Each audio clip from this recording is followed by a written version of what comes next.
Bienvenue dans les contes de Biddle le Barde.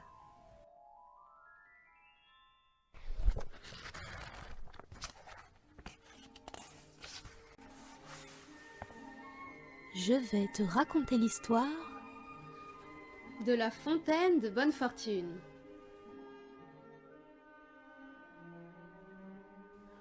Haut sur une colline, dans un jardin enchanté, entouré de grands murs et protégé par de puissants sortilèges, jaillissait la fontaine de la bonne fortune. Une fois par an, au cours des heures qui séparaient le lever et le coucher du soleil, au jour le plus long de l'année, un malheureux et un seul se voyait accorder la chance de se frayer un difficile chemin jusqu'à la fontaine, de se baigner dans ses eaux et de recevoir à tout jamais la bonne fortune. Au jour dit, des centaines de gens arrivaient de tout le royaume pour atteindre avant l'aube les murs du jardin. Hommes et femmes, riches et pauvres, jeunes et vieux, doués de pouvoirs magiques ou pas, ils se rassemblaient tous dans l'obscurité, chacun espérant être celui ou celle qui parviendrait à pénétrer dans le jardin. 3 sorcières, chacune ployant sous le poids du malheur, se rencontrèrent dans les derniers rangs de la foule et se racontèrent leur détresse, tandis qu'elles attendaient le lever du soleil. La première sorcière, qui s'appelait Asha, était affectée d'une maladie qu'aucun guérisseur ne pouvait soulager. Elle espérait que la fontaine chasserait ses symptômes et lui accorderait une vie longue et heureuse. La deuxième sorcière, qui s'appelait Alteda, s'était vue voler sa maison, son or et sa baguette magique par un sorcier malfaisant. Elle espérait que la fontaine pourrait mettre un terme à son désarroi et à sa pauvreté. La troisième sorcière, qui s'appelait Amata, avait été abandonnée par un homme qu'elle aimait tendrement, et elle pensait que jamais son cœur n'en guérirait. Elle espérait que la fontaine apaiserait son chagrin et sa nostalgie.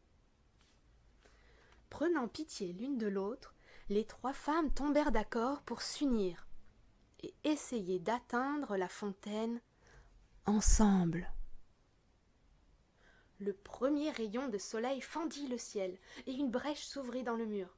La foule se porta en avant, chacun réclamant à grands cris la bénédiction de la fontaine. Des plantes grimpantes venues du jardin serpentèrent alors à travers la masse humaine qui se pressait contre la muraille, et s'enroulèrent autour de la première sorcière, Asha. Celle-ci attrapa le poignet de la deuxième sorcière, Alteda, qui saisit la robe de la troisième sorcière, Amata. Mais Amata se prit dans l'armure d'un chevalier, à la mine lugubre, monté sur un cheval squelettique. Les plantes grimpantes tirèrent les 3 sorcières à travers la brèche du mur, et le chevalier, arraché à son cheval, fut entraîné avec elle. Les cris furieux de la foule déçue s'élevèrent dans l'air matinal, puis se turent lorsque la muraille du jardin se referma. Asha et Alteda étaient en colère contre Amata, qui avait accidentellement amené le chevalier avec elle. « Une seule personne peut se baigner dans la fontaine. Il sera déjà suffisamment difficile de décider laquelle de nous 3 s'y plongera, sans avoir besoin d'ajouter quelqu'un d'autre. » À présent, Sire sans chance, ainsi qu'on appelait le chevalier dans le pays qui s'étendait au-delà des murs, comprit qu'il avait affaire à des sorcières. Et comme lui-même n'avait aucun pouvoir magique, ni aucune habileté en manière de tournoi ou de duel à l'épée, ni rien d'autre qui pût le distinguer des hommes sans magie, il fut convaincu qu'il devait abandonner tout espoir d'arriver à la fontaine avant les 3 femmes. Il déclara donc son intention de se retirer, en retournant de l'autre côté du mur. Quand elle l'entendit, Amata se mit en colère à son tour. « Cœur de lièvre, le gronda-t-elle, tirez votre épée, chevalier, et aidez-nous à atteindre notre but. » Ainsi, les 3 sorcières et le chevalier mélancolique s'aventurèrent dans le jardin enchanté, où des herbes, des fruits et des fleurs rares poussaient en abondance de chaque côté des sentiers, baignés par la lumière du soleil. Ils ne rencontrèrent aucun obstacle jusqu'à la colline au sommet de laquelle se trouvait la fontaine.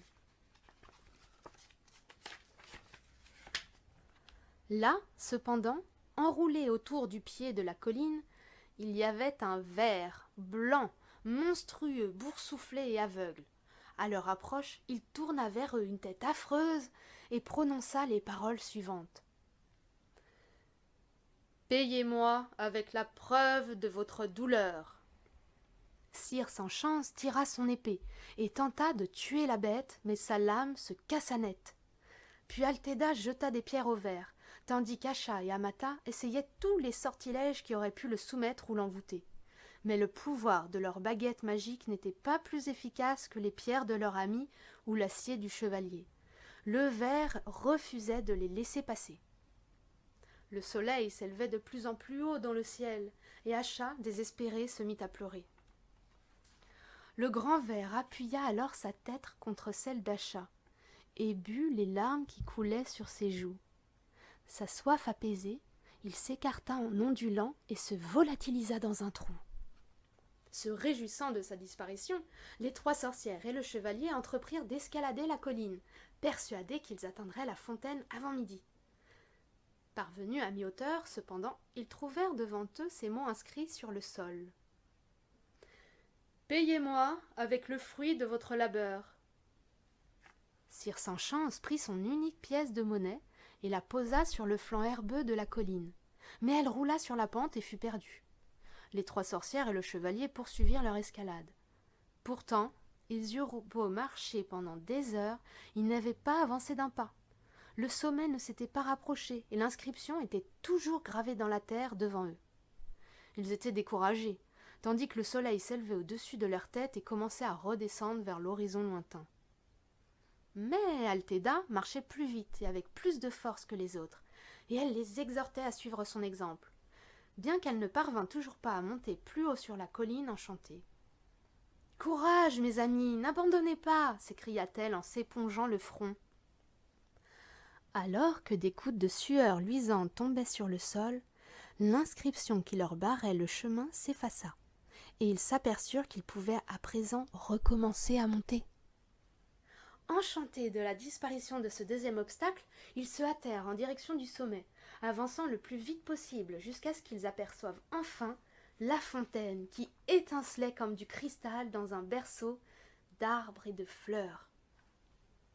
Avant de pouvoir l'atteindre, cependant, ils se retrouvèrent devant un cours d'eau qui coulait tout autour de la colline, leur interdisant le passage. Dans les profondeurs de l'eau claire, une pierre lisse portait ces mots. « Payez-moi avec le trésor de votre passé. » Sire sans chance essaya de franchir le cours d'eau en flottant sur son bouclier, mais il sombra. Les 3 sorcières le tirèrent de l'eau puis tentèrent à leur tour de sauter le ruisseau, mais il refusait de les laisser passer, et pendant ce temps, le soleil continuait de descendre dans le ciel. Ils s'interrogèrent alors sur la signification du message inscrit dans la pierre, et ce fut Amata qui le comprit la première. Prenant sa baguette, elle arracha de sa tête tous les souvenirs des moments heureux qu'elle avait passés avec son amoureux disparu, et les laissa tomber dans l'eau vive du courant. Le ruisseau les emporta, et des pierres émergèrent grâce auxquelles les 3 sorcières et le chevalier purent enfin passer et gagner le sommet de la colline. La fontaine scintillait devant eux, nichée parmi des herbes et des fleurs plus rares et plus belles que toutes celles qu'ils avaient vues jusqu'à maintenant. Une couleur de rubis embrasait le ciel, et il était temps de choisir qui d'entre eux allait se baigner dans la fontaine. Mais avant qu'ils aient pu se décider, la frêle Acha tomba sur le sol. Épuisée par tant d'efforts pour parvenir au sommet, elle était proche de la mort. Ses 3 amis auraient pu la porter jusqu'à la fontaine, mais Acha éprouvait une douleur mortelle et elle les supplia de ne pas la toucher. Altéda se hâta de cueillir toutes sortes d'herbes dont les vertus lui semblaient prometteuses, les mélangea dans la gourde d'eau de Cire sans chance et versa la potion ainsi obtenue dans la bouche d'Acha. Aussitôt, Acha put se relever. Mieux encore, tous les symptômes de sa redoutable maladie avaient disparu. « Je suis guérie !» s'écria-t-elle. « Je n'ai pas besoin de la fontaine, que ce soit Altéda qui s'y baigne. » Mais Altéda était occupée à recueillir d'autres herbes dans son tablier. « Si j'arrive à guérir cette maladie, je gagnerai des tas d'or. Je ne serai plus jamais pauvre. que ce soit Amata qui s'y baigne. Sire Sans Chance s'inclina et fit signe à Amata de s'avancer vers la fontaine. Mais elle refusa d'un hochement de tête. Le cours d'eau avait emporté tous ses regrets d'avoir perdu son amoureux, et elle se rendait compte à présent qu'il avait été cruel, infidèle, et qu'être débarrassée de lui suffisait à son bonheur. « Mon bon chevalier, c'est vous qui devez vous baigner en récompense de votre noblesse de cœur, » dit-elle à Sire Sans Chance. Alors le chevalier s'avança dans un bruit d'armure, sous les derniers rayons du soleil couchant, et se baigna dans la fontaine de la bonne fortune. Stupéfait d'avoir été choisi parmi des centaines d'autres, et étourdi par cette incroyable chance. Tandis que le soleil tombait au-dessous de l'horizon, Sire Sans Chance émergea de l'eau, auréolé par la gloire de son triomphe, et, dans son armure rouillée, il se jeta aux pieds d'Amata qui était la femme la plus belle et la plus aimable qu'il eût jamais contemplée. Exalté par son succès, il la supplia de lui accorder sa main et son cœur. Amata, qui n'était pas moins ravie que lui, comprit qu'elle avait trouvé un homme digne de son cœur. Les 3 sorcières et le chevalier redescendirent la colline ensemble, bras dessus, bras dessous. Ils eurent tous les 4 une longue vie de bonheur. Et aucun d'entre eux ne sut ni ne soupçonna jamais qu'il n'y avait pas le moindre enchantement dans les eaux de la fontaine.